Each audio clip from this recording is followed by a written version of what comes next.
So we've looked at all the component parts of the hypothesis test for a single proportion, but now it's time for us to do it all ourselves. So let's look at this problem. In a study from 2005, 304 people were asked to choose a physician based on two hypothetical descriptions. One physician was described as having high technical skills and average interpersonal skills. The other physician was described as having average technical skills and high interpersonal skills. The physician with the high interpersonal skills was chosen by 38.16% of the people in the sample. A healthcare researcher argues that this study shows that a minority of patients prefer a physician with high interpersonal skills. We're going to test her hypothesis using the p-value method at the 0.01 level of significance, and we're going to show all steps. Let's start by checking our conditions. Technically, we should check these every time. Now, to be fair, if we don't meet them, we're probably going to still run it because it's rather obvious that for the sake of our course, we want to run these tests, especially when I give you an entire page to do it. So let's talk about the sample. So the sample was random. It's not given. I should have given it right here. Maybe I will in future. But quite frankly, often we have to assume that samples are random just based on context. So we will assume sample random from context, or if it was given, right, which I will type it in for future.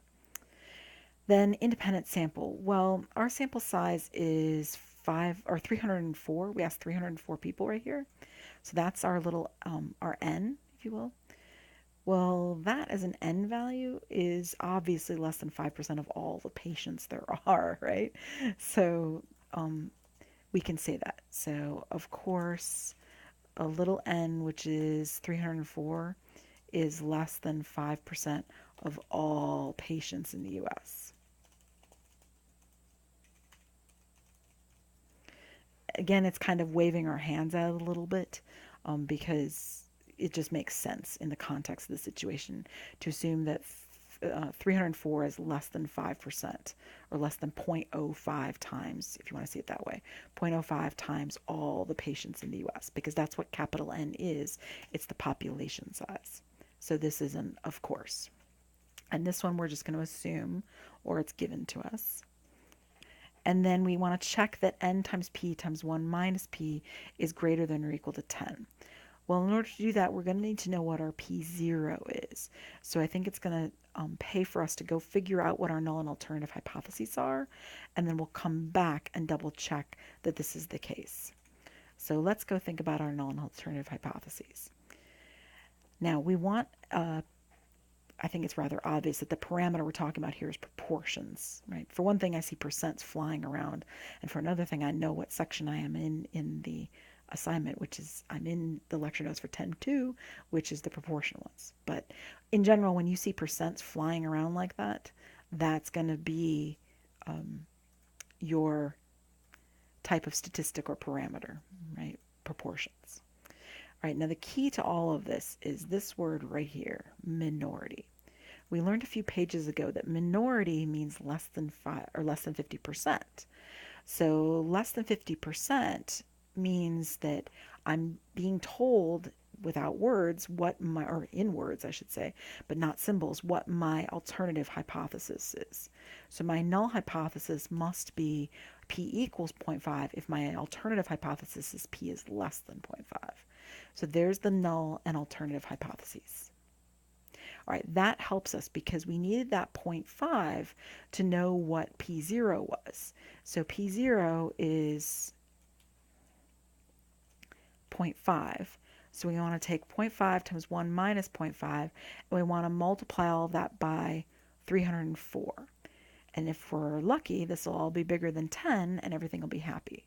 So 304 times 0.5 times 1 minus 0.5 is 76, and 76 is indeed greater than 10, so we are happy.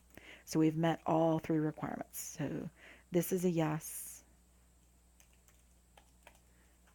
Right. This is a yes, and this is a yes. So when you have all three of them yeses, then you're allowed to move on. And again, sometimes in a basic class like this, we'll move on anyway, even if um, it didn't meet all the requirements. We'll just say that it didn't meet all the requirements and do it anyway, because it's rather obvious they want us to move to do the whole test. All right, now step 2, we need to tell alpha, but alpha is your level of significance, and that's given right up here in words. So that means that alpha is equal to 0.01. In general, you'll be given alpha. You won't have to figure it out yourself. All right, now step 3 has got a little bit of a trickiness to it. We need to be able to figure out what x is and what n is and what p hat is. So let's make a note of that right now. P hat is x over n. Now they tell us that it's 0.3816 right here. So we would need to figure out what that is. So we know it's 0.3816. So we would multiply 0.3816 times 304 to know what our x value is, right? All right, so if I grab my calculator and I take 0.3816 and I multiply it by 304, which was my n value, I'll know that x was 116. Now, technically it's 0.006, but of course you can't have 0.006 of a person prefer one type of physician over another. So you must round it to a whole number.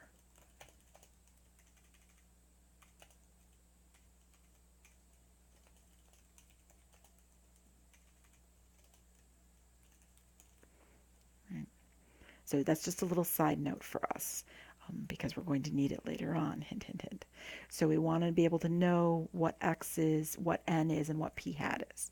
In this particular case, they gave us p hat and n, and we had to find x. Sometimes you'll get x and n and have to find p hat, which is what we had to do in the computer problem we were given. All right, now how does that help? Why do I need to know that?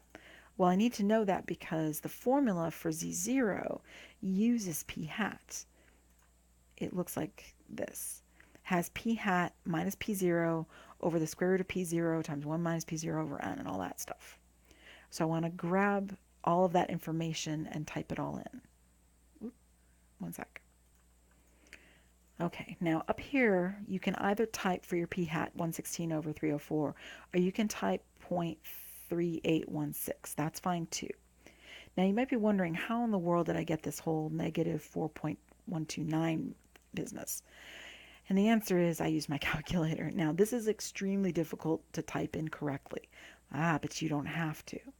Remember that you have a whole region in your calculator that's devoted to tests. So let's go to Stat. Let's go to Tests.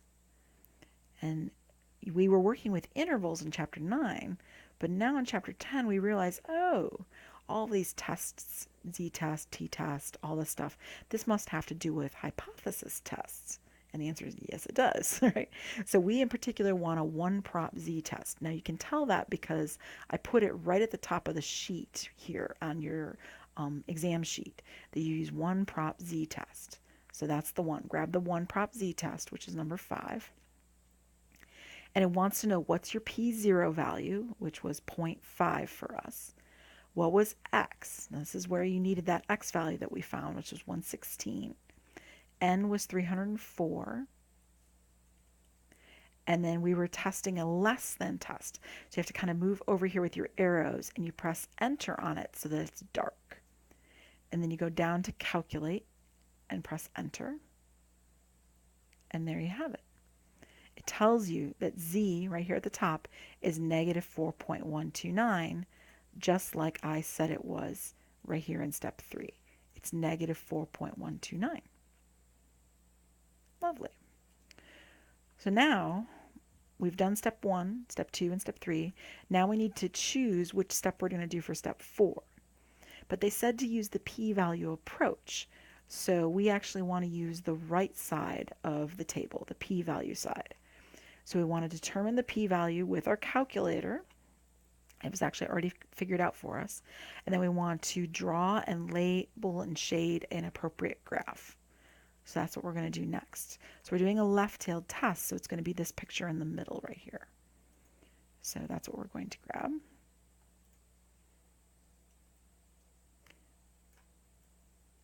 Now you'll notice when the calculator gives you your p-value, it's actually giving it to you in scientific notation. It's right here. Now don't confuse it with the p-hat. The p-hat that has a little hat on its head, that's the 0.3816, right, our sample proportion. We actually want the p-value, which is this p right here. It says 1.81, but remember that a p-value is a probability. There's no way that a probability is ever bigger than 1. It's one of the big things we learned in chapter 5. So if you look further to the right, you see that it says e negative 5, which means exponentiate negative 5 times 10 to the negative 5. It's scientific notation. So that it's 0.000018 right there, scientific notation. So I have drawn and labeled and shaded. You can see I have an extremely small amount labeled and shaded. Honestly, it's even less than this, but I wanted to fit it on the graph at least. So it's very, very, very small. All right, now we have to make a decision.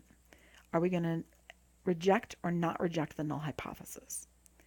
Well, again, the p-value method is very simple. You reject if something very rare happens, something with a low probability. In other words, your p-value is less than alpha.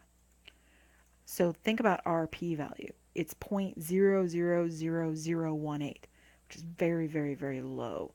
Therefore, we're going to reject the null hypothesis. That means that there is sufficient evidence to support the claim that a minority of patients prefer a physician with high interpersonal skills and average technical skills. So there's step 5 and there's step 6. Notice that we first discussed how to write those conclusions like that because they are very specific and very prescriptive. You do not stray from how those are written. And that was first discussed in section 10.1. So you can go back there and look at how to write this.